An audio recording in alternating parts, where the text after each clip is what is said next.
2 అడుగులతో పైకి కిందకి కొలిచేసి 3వ అడుగు ఎక్కడ పెట్టాలని అడిగాడు.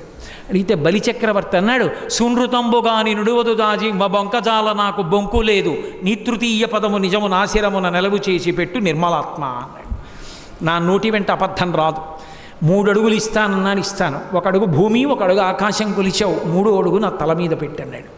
వెంటనే వరుణపాశములతో బంధించేశారు. ఆయన రాక్షసులు పారిపోయారు. వరుణపాశాలతో కట్టేసి నిలబెట్టారు.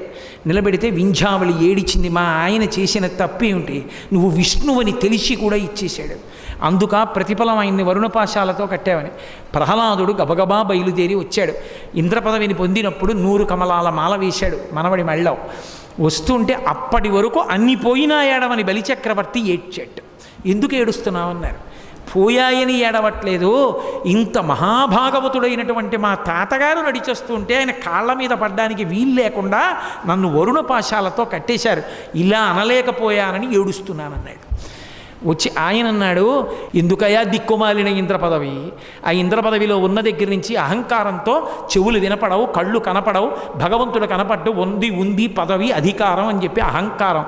మంచి పని చేశావు, ఏ ఇంద్ర పదవి నువ్వు ఇచ్చావో ఆ ఇంద్ర పదవి నువ్వే ఓడగొట్టేశావు, ఇప్పుడు నా మనవడు హాయిగా నిన్ను సేవించుకుంటాడన్నాడు.